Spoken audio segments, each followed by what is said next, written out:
আমাকে কত ভালোবাসেন। গরিব ঘর থেকে নিয়ে এসে এই বাড়িতে রানীর মান দিয়েছেন। আমি যদি না ইচ্ছে পূরণ না করতে পারি তবে আমি মুখ দেখাবো কি করে? রঘুবীর, প্রত্যেকবার তো তুমি ইশারা দাও ঠাউর, এবার কেন ইশারা দিচ্ছ না? কেন চুপ করে আছো রঘুবীর? কেন চুপ করে আছো?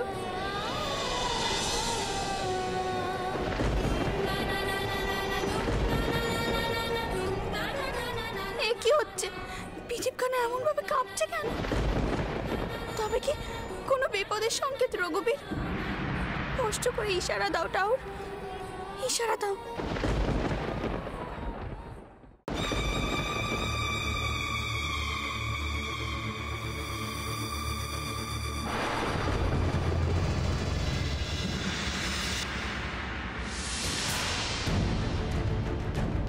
মতি, ভালো করে দেখে নিয়েছো? হ্যাঁ কর্তা। একে একেবারে শেষ করে দিতে হবে, বুঝেছো? আপনি হুকুম করুন কর্তা, আজ রাতেই শেষ করে দিই। না না মতি, তাড়াহুড়ো করো না। আমি যখন বলবো তখন করবে। তুমি গোয়ালাদের ঘরে চলে যাও, আমার বলা আছে। কিন্তু কর্তা, ওখানে যদি কেউ কিছু জিজ্ঞেস করে? বলবে নতুন কাজে ঢুকেছো। আর তোমাকে এনেছে সেরেস্তার বড়বাবু বনবিহারী, মনে থাকবে? আগে কর্তা।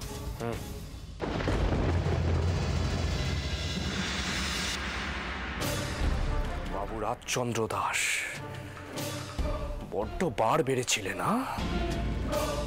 এর ফল তোমাকে হাতে নাতে পেতে হবে। চলে যেতে হবে এই পৃথিবী ছেড়ে, তবেই অপমানের জ্বালা মিটবে আমার।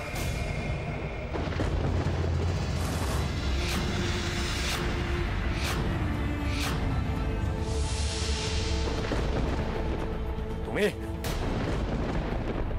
এখানে কি করছো? আড়ি পাচ্ছিলে? হ্যাঁ, এই কি শুনেছো?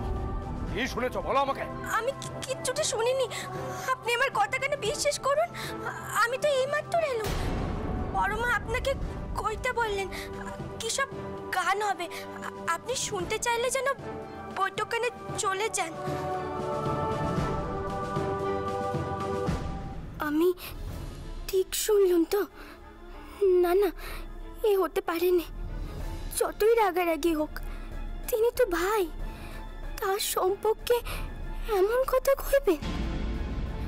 এত খারাপ তিনি হতেই পারেনি। আমি মিথ্যে সন্দেহ করছি, আমার যে নরকেও ঠাঁই হবে না।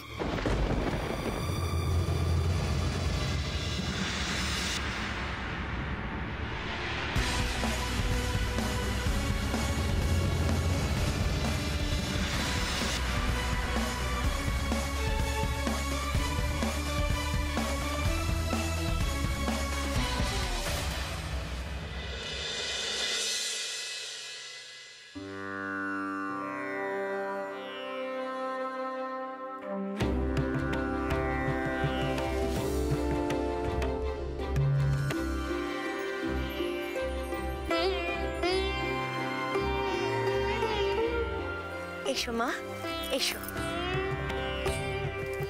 বসো এখানে, বসো।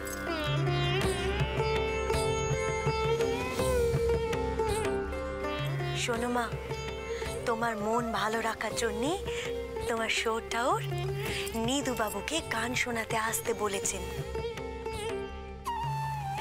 এই সব কিছু কিন্তু তোমার মন ভালো রাখার জন্যই হচ্ছে। তুমি গান শুনতে ভালোবাসো, তার জন্যই তো এইসব ব্যবস্থা করা হয়েছে। সব কিছু তোমার জন্যই হচ্ছে। এই কথাটা কিন্তু মনে রেখো ছোটনাথবু। তাই বলছিলুম, বেটা কিন্তু তোমাকে দিতেই হবে।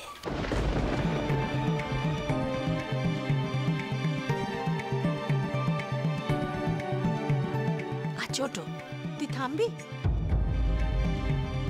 এক কথা বারবার বলছিস কেন বলতে কিনি? বলছি কি আর এমনি গো বড় গিন্নি, অনেক জ্বালায় বলছি। তো জ্বালার জন্য যে বউটা ভয় পাচ্ছে সেটা দেখছিস না?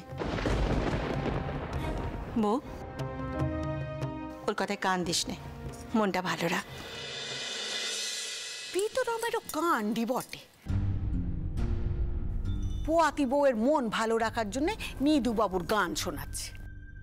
আরে এই সময় কীর্তন শোনাতে হয়। মা, নিদু বাবু কিন্তু বাবা মশাই চেনা শোনা। বাবা মশাই তো ওনাকে এখানে আসতে বলেছেন। আমিও বুঝে পাইনি তোর বাবার কাণ্ডি। থেকে থেকে ওনার মাথায় যে কি হয় ভগবান জানে। হোক না গান, তাতে খেতে কি? কিন্তু চন্দরকে দেখছি না তো। এসো এসো ভায়া। এই তো আজকের নায়ক এসে পড়েছে। তুমি আমার পাশটিতে এসে বসো তো রাজচন্দ্র, এসো বসো বসো।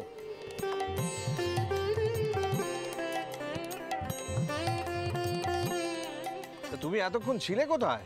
আগে আপনি আসছেন বলে রামমোহন রায়কে নিমন্ত্রণ জানিয়ে এসেছিলাম।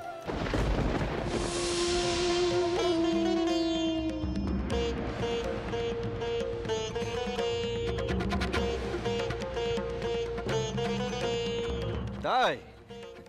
বেশ বেশ বেশ। তা তিনি এখন কোথায়? বুঝতে পারছি না, আসবেন বলে তো কথা দিয়েছিলেন, নিশ্চয়ই কোথাও আটকে গেছেন। এই সভায় হঠাৎ রামমোহন রায় কেন? তাকে এখানে নিমন্ত্রণ করা কি প্রয়োজন ছিল? তার বোধহয় নিদুবাবুর গান ভালো লাগবে বলে চন্দ্রের মনে হয়েছে, তাই ডেকেছে। তা ভায়া, তুমি ডাকলেই তো বৌমা তোমার কাছে আসবেন না? হ্যাঁ, তাই বিরহ কাল আপাতত কাটুক।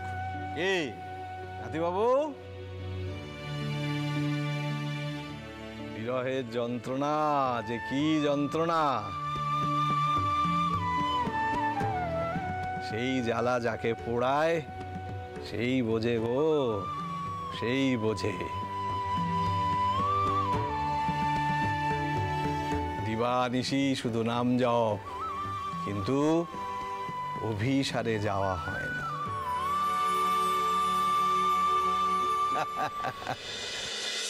মান্নামশাই, তাহলে একখানা ধরি।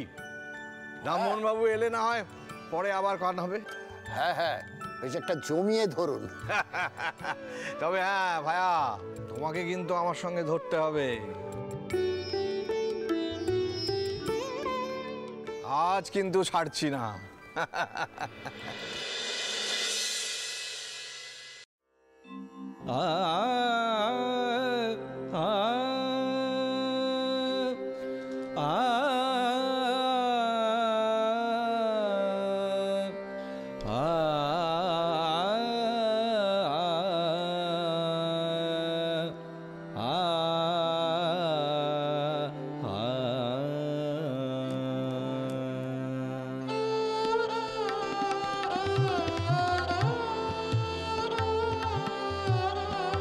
কিছু তারে বলো না, বলে কি হবে বলো। কিছু তারে বলো না, বলে কি হবে বলো। বিরহ অনলে, বিরহ অনলে মোরে জ্বলিতে হইল। কিছু তারে বলো না, বলে কি হবে বলো। কিছু তারে বলো না।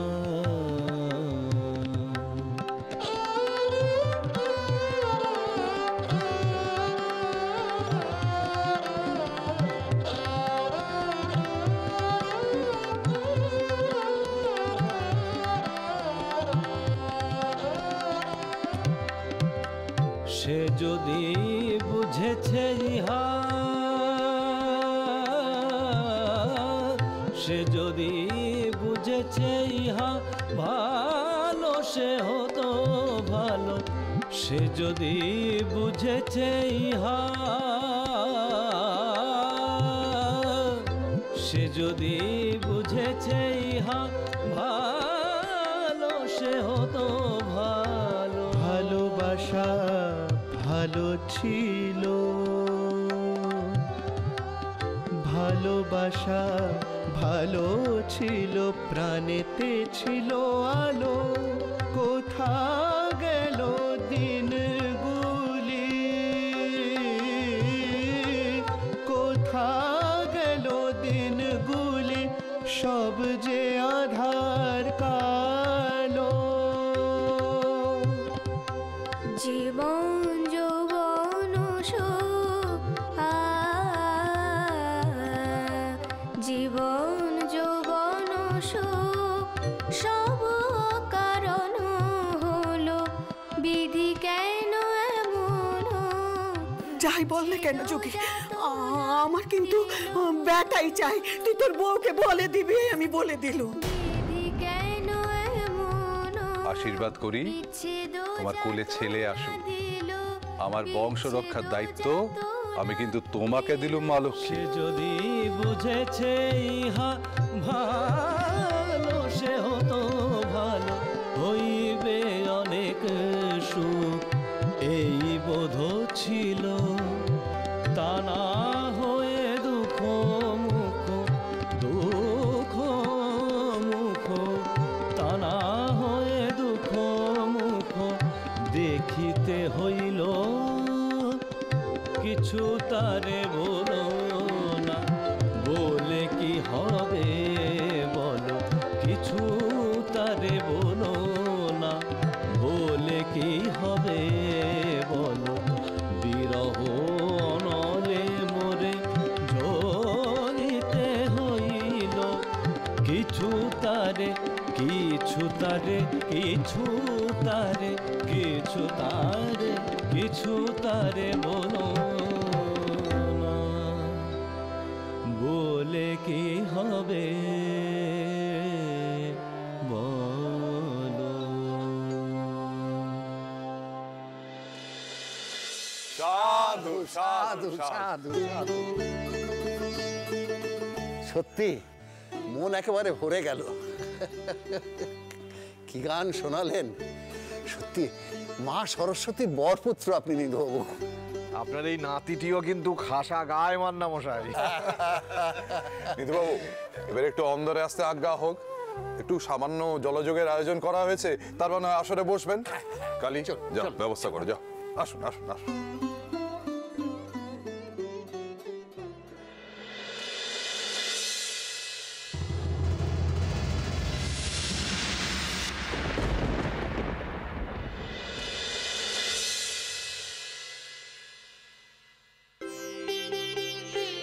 দেখেছিস ছোট, দাদা যে বউকে একেবারে চোখে হারাচ্ছে রে।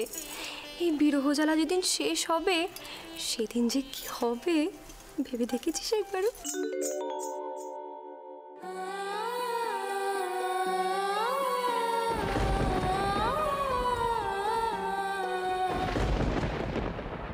বলছি, বাবা মশাই তোমার খুশির জন্য এত কিছু করলেন, তবু তোমার মুখখানা এমন ভার কেন গো? এই রাত খাতি যদি আমার জন্য কেউ করতো না, তাহলে আমি বলতে যেতুম। হ্যাঁ, বড় কুকি, এদিকে আয় তো একবার। হ্যাঁ মা, যাই।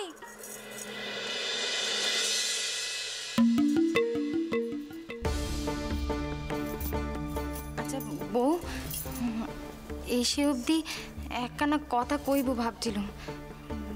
বউটানের মুখে শুনলুম তুমি নাকি জেনেছো যে আমি আর আমার স্বামী মিলে গুনতু করছিলুম দাদাকে।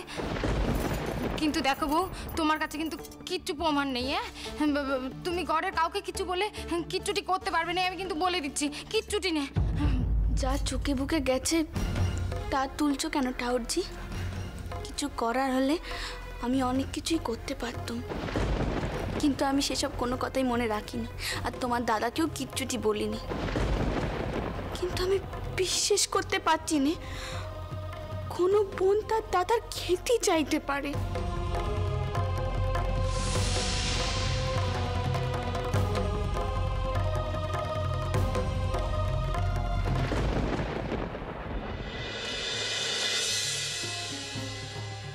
আমি জানি টাউরজি, তোমার কিচ্ছুটি করার নেই। ছোট জামাই টাউরের মুখের ওপর কথা বলার জো নেই তোমার। স্বামীদের সব কথা স্ত্রীদের বিনা প্রশ্নে মেনে নিতে হয়, তেমনটাই মানতে হচ্ছে নতুন বউকে। কিন্তু তিনি যেন একমাত্র দৈত্যকলি পেল্লাদ। আমি জানি না আমি ছেলে দিতে না পারলে তিনি আমার উপর রাগ করবেন কিনা। রাগ করলে কি হবে?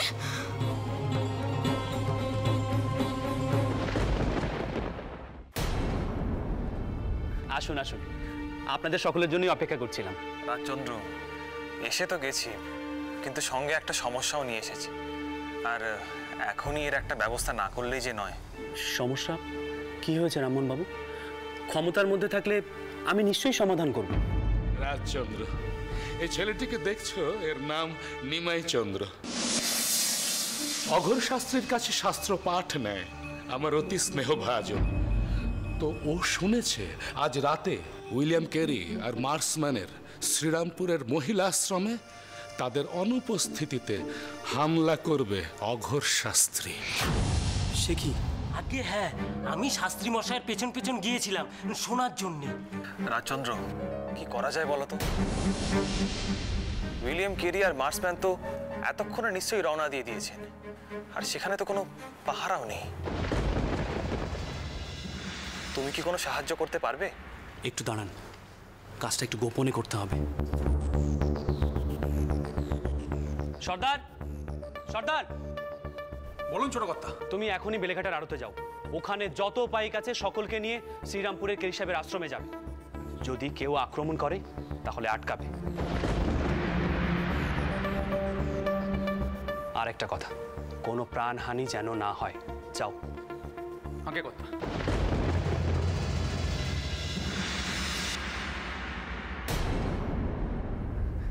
তাহলে আমি আসি, আপনারা কিন্তু এখানেই থাকুন। কল্যাণ হোক বাবা, কল্যাণ হোক। নিধুবাবু তো আবার এসে পড়েছেন, আপনারা না থাকলে কিন্তু খুবই অসুবিধা হবে। আসি আমি, হ্যাঁ? চলো চলো। রামমোহন বাবু, ভেতরে চলুন, নিধু বাবু অপেক্ষা করছেন। আপনি কোনো চিন্তা করবেন না, আমার লেঠেল তো আছে, কোনো বিপত্তি সেখানে ঘটবে না। আসুন আসুন।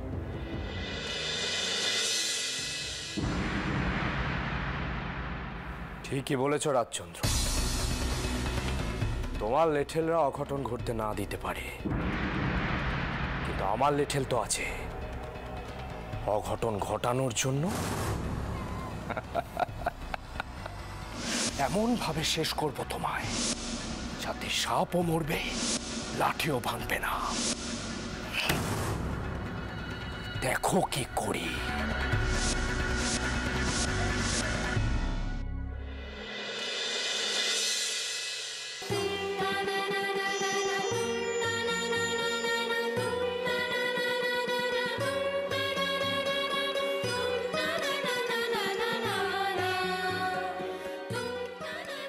তোমার কাছে এলাম রঘুবীর,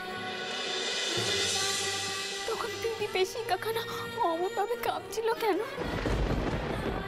কোনো বিপদের সংকেত? আমি সবার আশা পূরণ করতে পারবো না, তাই তো? নাকি অন্য কোনো বিপদের সংকেত? এই হলো তোমার দোষ।